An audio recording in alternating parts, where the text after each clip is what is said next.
Zina Pak, tidak main-main Pak. Makanya orang yang tidak sabar terhadap pelaku zina itu Masya Allah siap-siap untuk menghadapi adab yang pedih kelak pada waktu di akhirat. Di dunia aja berat Pak. Hukuman rajam, kalau kita baca di dalam kitab Syarah Riyadhus Shalihin oleh Syekh Utsaimin, hukuman rajam ditaruh di dalam tanah. Orang terkunci rapat tangan dan kakinya oleh tanah, sisa kepalanya saja. Dia persiapkan batu, tapi batu yang dipersiapkan tidak boleh batu yang besar, yang sekali jatuh ke kepala pecah batunya, pecah kepalanya langsung mati. Tidak boleh. Batu yang sedang, kecil-kecil, kerikil-kerikil gitu, sebulan tidak mati-mati, tidak boleh juga. Tapi batunya yang sedang. Kenapa batunya harus yang sedang? Supaya ketika dilemparkan kepada orang yang sedang berzina, ketika dirajam, dia tidak langsung mati. Dia merasakan dulu perihnya ketika dilempari itu, dari ujung rambutnya sampai ujung jempolnya. Sebagaimana nikmat yang dia rasakan ketika dia berzina, ujung rambutnya sampai ujung jempolnya itu merasakan semua kenikmatan yang haram, dan tidak ada kenikmatan yang paling dibenci oleh Allah kecuali kenikmatan yang jatuh dan didapatkan ketika orang itu berzina. Makanya sampai kemudian para salaf itu berkata, az-zina dainun wa qada'uhu fi ahlihi. Zina itu utang Pak. Zina itu utang. Siapapun yang pernah berzina dengan seseorang, maka dia akan hutang. Anak-anaknya ada yang nanti dizinai sama orang. Imam Syafi'i itu kalau sudah disebutkan kata zina Pak, tidak ada kata yang disampaikan kecuali satu, bala, bala dan bala. Sampai tikus yang ada di dalam rumah itu akan mendapatkan balanya ketika penghuni rumah itu melakukan zina. Sampai tikus di dalam lubang itu. Saking kerasnya adab yang diperlakukan kepada orang yang berzina.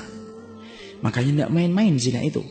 Makanya sampai orang yang bertobat sekalipun kalau sudah berzina Pak, kalau sudah bertobat itu tidak menghapuskan jejak zinanya. Contoh, A zina dengan B, lahir C. A dan B tobat. C itu masih merasakan akibatnya. C itu tidak bisa bernasab kepada bapaknya. Tidak bisa C bin A. Tidak bisa.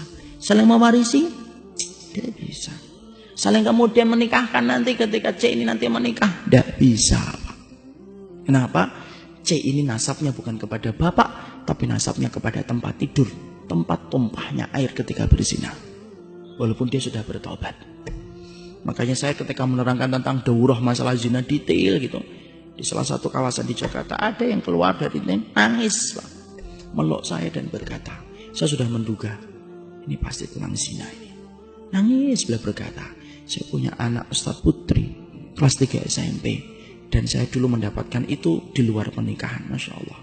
Tapi saya sudah bertobat sama istri saya, tampilannya sudah berubah Pak. Orang mungkin nggak menduga. Bolehkah saya Ustadz nanti kalau putri saya menikah, saya nikahkan Ustadz? Nggak bisa Pak. Kalau saya bisa hapuskan hukumannya, saya hapuskan Pak. Tapi hukum Allah nggak bisa dihapus. Bapak harus sabar, dan itu merupakan bagian dari proses Bapak taubat. Nangis, apa yang bisa saya lakukan?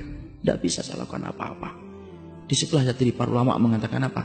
Dosanya zina tidak menghapuskan jejaknya. Saking beratnya itu. Makanya tidak ada aturan Pak detail yang mengatur hubungan laki-laki dan perempuan kecuali apa? Islam Pak. Kenapa? Karena semangatnya Islam itu menutup rapat pintu perzinahan. Sampai kita dapatkan kan, Masya Allah dalam Islam diatur laki-laki dan perempuan. Sampai di masjid perempuan harus di belakang, laki-laki di depan. Perempuan ketika mengingatkan imam tidak boleh dengan suara, tapi harus dengan telpukkan tangan begini. Laki-laki baru boleh dengan suara supaya tidak menimbulkan fitnah bagi laki-laki ketika mendengar suara itu. Bapak kalau jalan tidak boleh di belakang perempuan Pak, kalau menurut salafus saleh itu. Karena sesungguhnya para ulama itu mengatakan kafa bil aib, cukuplah orang itu aib kalau kemudian dia jalan di belakang perempuan Pak. Kenapa? Orang yang jalan di belakang perempuan, setan itu nempel pada belakang perempuan dan menjadikan belakang wanita itu tampak indah. Insya Allah sampai segitunya Pak. Makanya kalau bapak jalan tiba-tiba di depannya akhwat-akhwat, tolong malah jangan dinikmatin di belakang, disalib akhwatnya. Dan akhwatnya itu kalau disalib jangan GR. Ih, ikhwannya ngejar saya, bukan ngejar kamu. Dia mau nyalip kamu supaya kemudian tidak di belakangnya. Masya Allah Pak.